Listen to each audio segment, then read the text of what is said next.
Right, so thank you. We've switched our format up a little bit. I'm going to actually interview my mum, Maxine. Which is weird. Which is weird, I agree. But we founded a company called Absolute Collagen back in 2017. Started in Maxine's kitchen or garage. Bit of both, really. I just thought she was crazy while I was at uni, to be honest. I still am crazy. She still is, yeah, very. She actually just got back from Kilimanjaro and managed to fall her way down air ambulance and helicopter. Some things a girl would do for a helicopter ride, right? She's actually sat here right now with a collapsed lung, 4 broken ribs and a broken shoulder, but she looks fine. Yeah, we're here to tell the tale. I did say to Darcy, the big Lord's got bigger plans than me, and she went, oh shit, really? Yeah, I'm not on board, to be honest. But Absolute Collagen has grown over the past 8 years to be one of Britain's fastest growing companies. So Britain's 4th fastest growing company. We've got a team of over 85 members of staff and turnover of over £30 million, all from a crazy idea Maxine had whilst at university. Yep. So we're going to talk through that story today. And yeah, hopefully it's okay. So question number 1, if Absolute Collagen were a movie, what would the opening scene look like? That's a really great question, actually. And the scene would be me trying to fit in and become different people at various times in my life.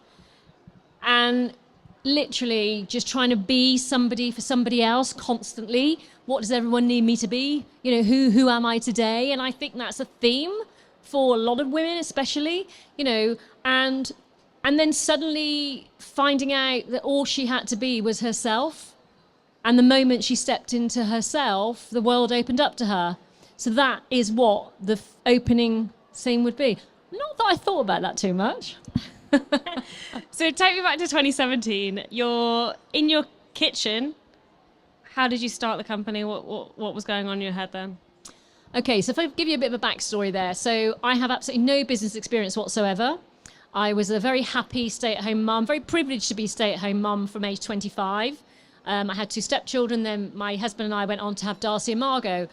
And I split up with their dad, and I was about 49, so we're going back to 2015. Darcy was going off to university. Margot, my youngest, was learning to drive. And I just thought, wow, this is a really exciting time. I no longer have to do the school run. And I suddenly thought, wow, you know, what shall I do? All my friends were kind of falling apart, going, oh, my God, empty nest syndrome. And I go, yes, yes, yes. Sorry. I do love you. And I decided to embark on a fine art degree in Wolverhampton. So if we progress on a little bit through that year, one of my projects was called Dare to Go Bare. And it was a project where I stripped myself bare of makeup. I let my hair go grey. I used to have long, dark, curly hair, had it cut short, had the colour taken out. It went yellow, which you thought, shit, what's she doing? She always misses this part out as well. She actually got a tattoo and a nose piercing. I really got into that university vibe. And I opened my bedroom door and I was like, oh my goodness. But the whole project was, I sat with it for 4 months. I wanted to see, as a woman of a certain age, if I removed every external mask that we all have, would I disappear in people's vision? What it actually made me realise how desperately insecure I was about who I was and what I looked like. And it just made me really, really sad. And I was like, Max, this is just really sad. Like, and my inner monkey would look in the mirror and go, oh, look at you. You look crap, don't you? Like, and it was just the way I spoke to myself. And I just thought, I've really got to sort this out because I am going to stay with this for 4 months and I'm going to go through every emotion.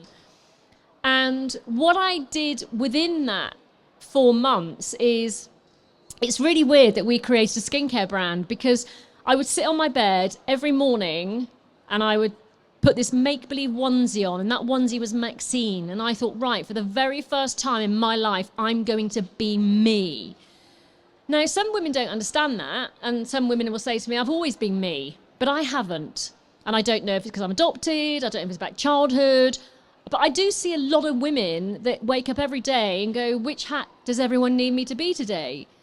And I just didn't want to do that. And so I used to put this onesie on that was Maxine. I was just so determined to be me for the very first time. And I started looking at what I was putting in my body. And I started making and drinking, as you know, in our kitchen, my own bone broth. was chicken feet and pig's trotters. And It was not nice, I tell you. Mind you, it was just... So Americans were drinking bone broth, and this is back in 2015. I thought it must be good if they're doing it. I'll give it a go. And I just had this most amazing sense of well-being. My skin was feeling good. My friend started saying, what are you doing? Because you've got a bit of a spring in your step. And even the whites of my eyes were really white. And I said, I reckon it's this bone broth stuff. And I recently found some forms that I got all my friends to fill in, that if I killed them, it was their fault. Yeah? I mean, they followed me off that cliff, I'm telling you now. And that's really how we started. And I'm a great believer in energy. And I think if you give out good energy, it comes back. And it's a thing I believe that you can't see, that I really believe in. And the irony in all of this is Darcy was going off to university to do psychology, and changed right at the last moment to do food science. Supplements are a food. So Darcy was like, I'm going to take this to the lab to make sure you don't kill your friends. And actually, whenever I let it go cold, a jelly would form on top. And I was like, what is that jelly? And I think that's where women are really good, because we're solution focused. If we want something to happen, we have to make it happen, especially if you've got children. And I was like, I want to find out what that is. And the energy really was great, because Darcy was doing food science. And so she was able to do the science behind it. And so it was just a bit of a weird coincidence, really, wasn't it? yeah, so you have this bone broth that you've now put in a sachet, and you've researched that it's marine collagen's the best type of collagen, and you have this sachet. And what was the moment when you thought, oh, this could actually be a business? Or was there that moment? Do you know what? I know this sounds really naive. I don't think there ever was that moment. So my North Star has always been her, right? So I'm all about empowering women. I tend to say women because I am a woman. I don't know what it's like to be a bloke, and, you know. So my North Star has always been, I need to get this out to as many women as possible, to empower them to feel their absolute best. It was never about looks, right? Because, you know, I'm 59 soon, and next week, I think. And I have no desire to look 21, right? I'm really happy with who I am. So it's about being the best version of me. So I don't ever think it was about a business. It just happened organically. So my friends were having it. Then it was like, we want the best amount of collagen in the least amount. We want it for easy for them. And one of the things we did, so our business model is really good. So it's subscription, and we're direct to consumer still today. And that was all about, I said to Darcy, I said to you, like, I want her to find this journey really easy. And if she's got to wait in for a parcel, or she's got to go to the post office to pick it up, that's another thing on her list. So the whole subscription, cancel any time, and the whole being delivered through the letterbox was really important to us, because it made her job easy. And I know it sounds crazy. It was never about a business. And I think everything we've done with Absolute Collagen in the last 10 years has been really organic, and it's just felt right. And I know it sounds really rubbish, but that's kind of, and you're part of that journey. And would you agree with that too? Yeah, definitely. It's been a ride. Yeah, it's sure been a ride. On that basis, on that kind of thought, was there a moment at AC that you thought, we're in over our heads, and how have you sort of got over that? That's really, really interesting as well, because I am the foot to the pedal, batshit crazy person. She's the sensible science one.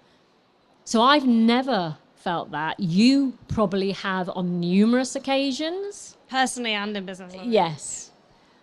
So I always say to people, and I don't know how this comes across, right? But I don't fear fear. And I think it's part of my upbringing. So I was brought up in an environment where I had to think on my feet, I had to think for myself, I had to fend for myself. If something needed doing, I had to do it. There was nobody else to do it, right from a young age. And so I just get on with it. And I do think that's part of our success, because I don't question stuff. I just think, oh, that needs doing, do it.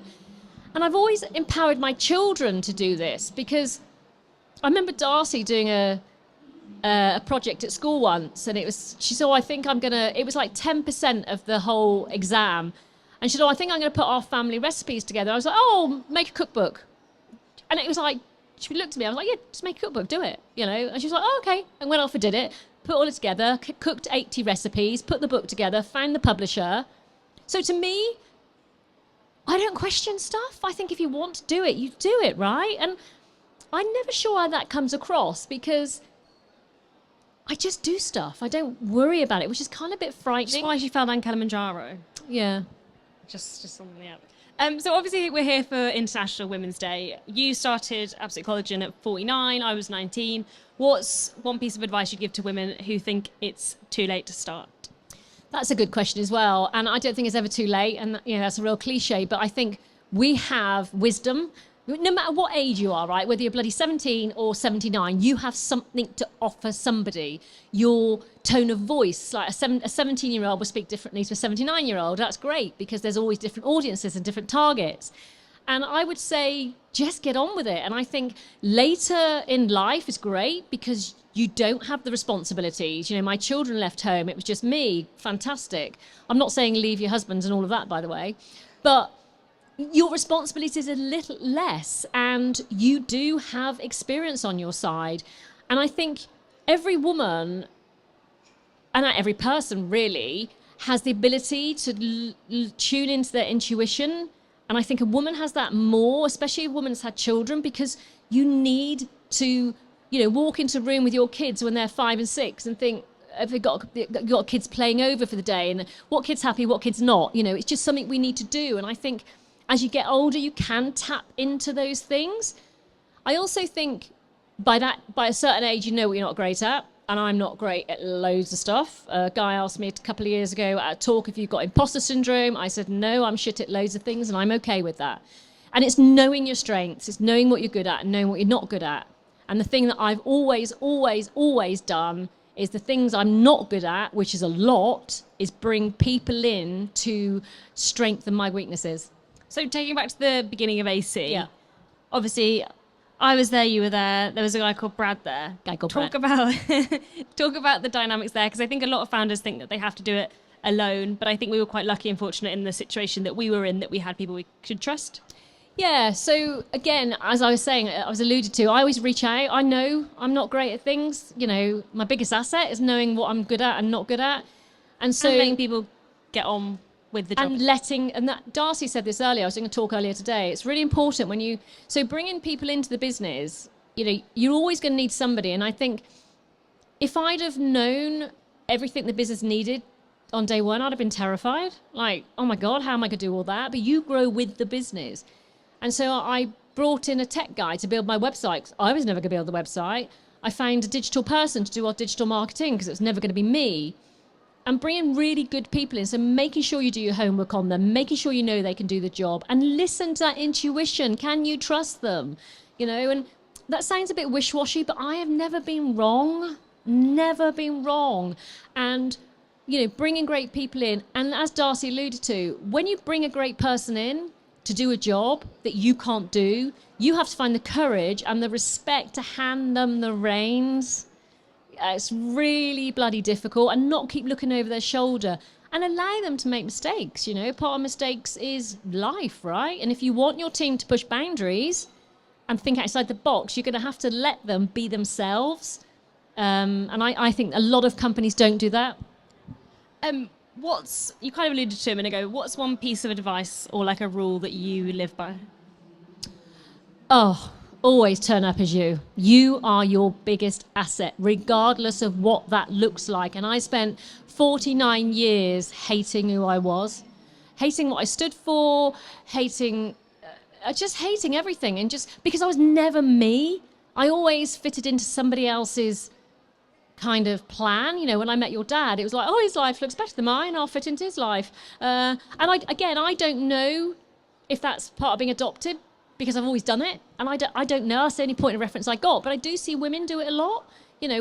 I would say I never conform, but actually when you look at the school gates, you do conform, because you don't want to be the one with the batshit crazy mum. Yes, I was that one as well.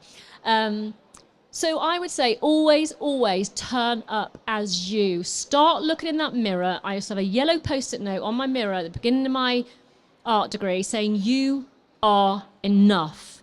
You are supposed to be exactly as you are. And every person in this room now could have the same business, right? But you will all talk to a different audience. So find your voice, find what you stand for, find what your purpose is. My purpose is empowerment. There's no shadow of doubt about that, whether it's empowering my children, my granddaughter is coming tomorrow, or my team. the team are really, really important. They are so important, but you have to allow them to be as well. So yeah, just always turn up as you, because believe me and you, it's so exhausting turning up as somebody else. And you do have a tattoo, don't you? What does that say? Yeah, so my first tattoo was I'm more than just a body, and it was a note to self. And they're both notes to self, and I am more than just a body. And I think, and this doesn't go back to how I was treated, it goes back to what I thought of myself, So I'm more than what I look like. I'm more than, it's just, I'm more than just a body, and it's note to self. And the other one is own who you are. And again, it's just about turning up as you. You are your biggest asset, and fall in love with yourself. Absolute Collagen's not about, putting loads of makeup on and getting somebody really nice clothes and putting them in front of the mirror with a stylist and going, look at you. It's actually the opposite. It's about bringing them quite naked and going, take your makeup off, like peel every layer back, be you. And once you find the courage to fall in love with yourself as that, everything just falls into place, And yeah, I mean, that's really important to me. Yeah, no, it's nice. What's one rule or expectation about women in business that you think should be scrapped? Yeah, the whole maternity thing really gets me. And I feel really a bit guilty here, because I never had that kind of, I didn't have young children or maternity through the business. I'm far too old for that. That would be a huge miracle on lots of levels. But my daughter's now pregnant, and I feel a bit guilty, the fact that I only just realised actually the effect maternity has on women. It's huge. And unfortunately, we are the only ones that can give birth right now, right? So the bloke can't do it yet. So everything comes down to us. So we do have to put everything on hold. Or, guess what? A woman can have it all. Well, do you know what? That's exhausting too. So, that narrative, and I think we're so far away from it. And I don't know, human nature is that the woman has the baby, isn't it? And actually, a lot of women want to stay home. Good for them. You do you. And I don't know what we do. And, Darcy and I have discussed this in a business, maternity leave. Well, I'd love to give a lot more than we do, but we're not a corporate multi, 100, 200 million pound business. And it's just about recognizing what that is and recognizing what that means for somebody, that perhaps, they're equal breadwinners or whatever. And unfortunately, the woman is going to have to give up something. Something has to go somewhere. And I don't know, but that's the one thing. I can't change it, but I can really try and create that narrative in our business that we might be able to do something better than we currently are. Margot's my sister. She works in the business. I work in the business. My partner works in the business. Our best friends work in the business. Your friends work in the business. What is a kind of piece of advice that you give for people looking to work with either family members or close friends?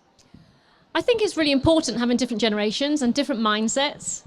You have to respect one another. And the great thing Darcy and I have, and Margot, is we have a huge respect for one another.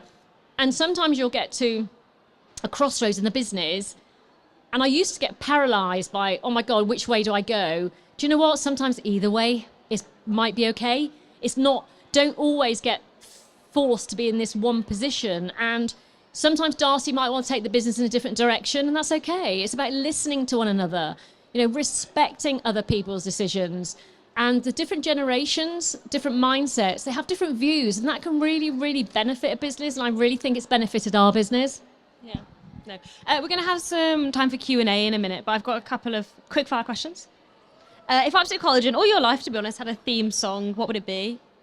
Don't sing it. That's embarrassing for me.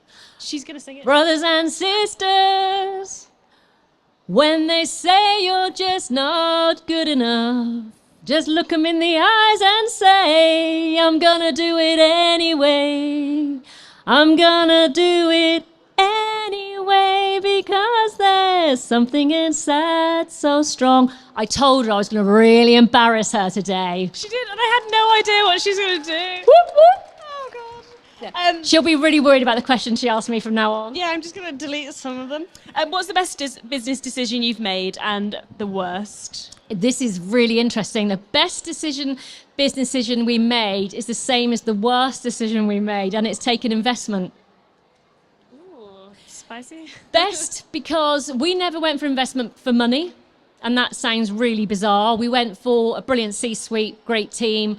I wanted every single pound we spent to be questioned, because every pound that comes into the business doesn't belong to us, it belongs to our absolute. How can we best serve her or him? We've got 12% men.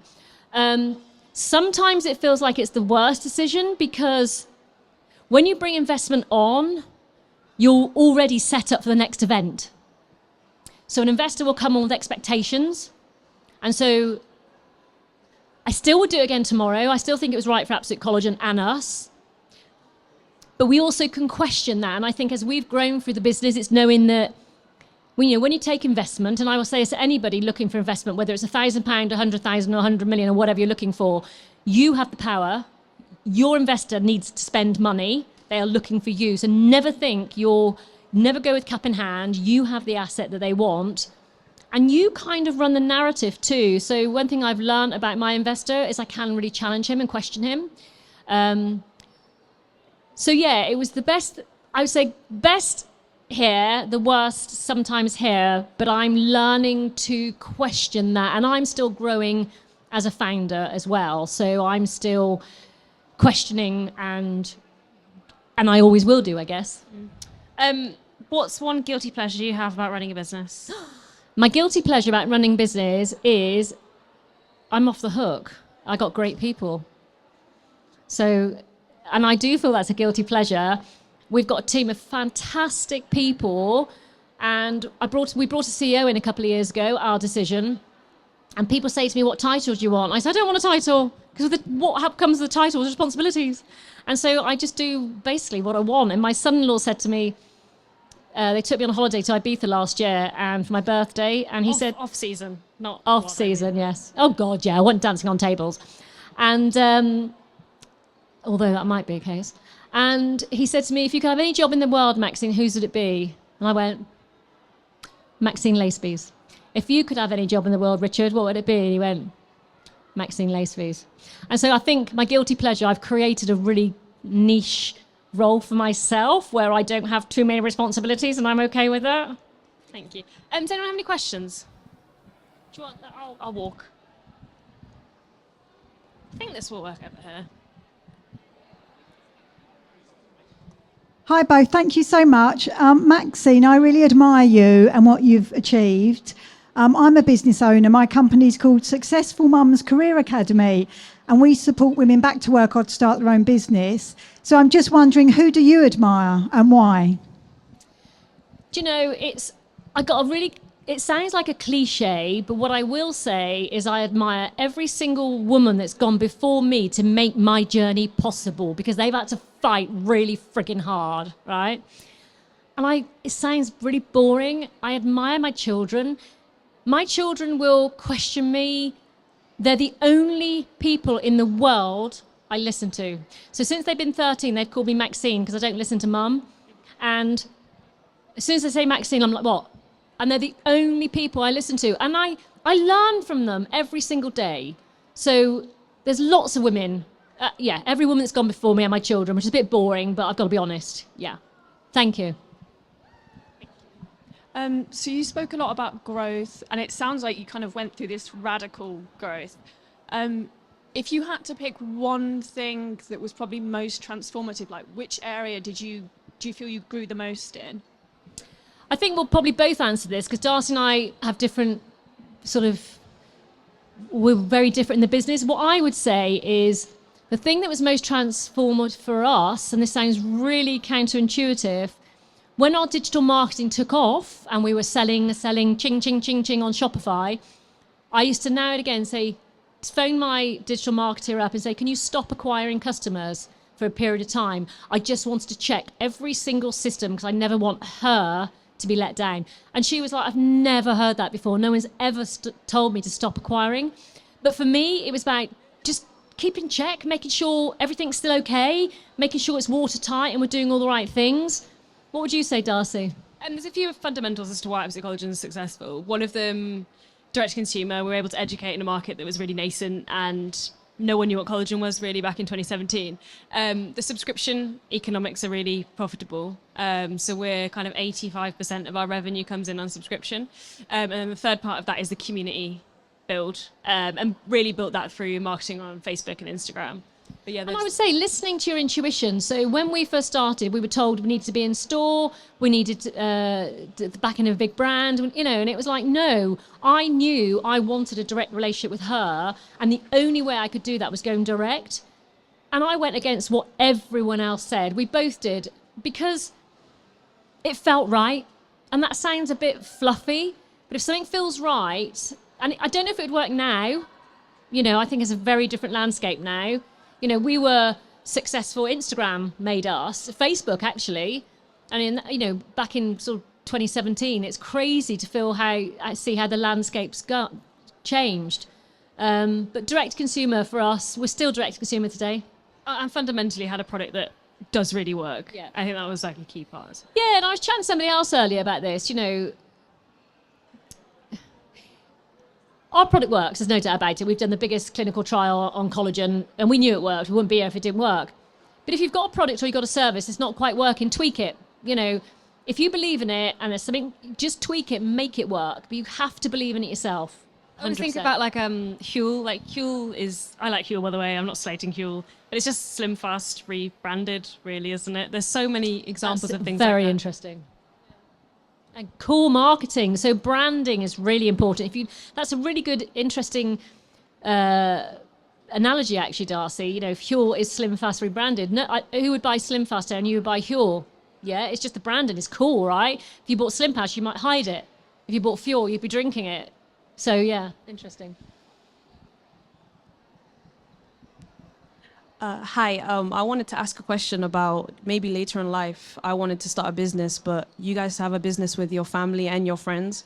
So I wanted to know later down the line, how do you guys not blur the line between professional and business? And did anything arrive from that? Like any kind of... It's a really good question. And yes, my youngest daughter joined because she got so sick of hearing about the business over dinner. She's like, oh, can we stop talking about it? It's like, collagen, Jesus Christ. And then one of the reasons we brought a CEO in is Darcy asked me a question once and I answered her, and she looked at me and said, I asked you that as a mum, you've answered as a CEO, and that broke my heart. I think it's something we are very conscious of if we go out for a run together, and I think it's something you have to tune into. I know when she doesn't want to talk about something, and she'll tell me, I don't want to talk about that. Fine, and it's really respecting those boundaries. I think our relationship's fundamentally different because of the business. I don't think it's a good thing or a bad thing. I think it's quite neutral to it, but it is fundamentally different. Yeah. But we have a really good relationship, but we're not going to go shopping together, but we wouldn't do that anyway. Oh, shopping's boring. But no, but it does, I suppose the negative for that is I am really happy being put in my place. Really happy, and I need it constantly because of who I am, what I am, the way I am, ADHD, and I'm mad. And they do that in business. Sometimes it can come into our personal life. And I'm like, oh. But that's learning, right? And I'd rather, we do get on incredibly well. It's so bizarre how well we get on. And long may it last. It might not. But it's about respecting one another's opinions and space and knowing when to. I think as the mother, and I don't mean to be derogatory to Darcy, and she's probably good at it as well, but you pick up when somebody I might have something I want to discuss with Darcy. I might have to wait 2 weeks because she's not in the right headspace, and vice versa. That's okay. So it's like timing. Thank you.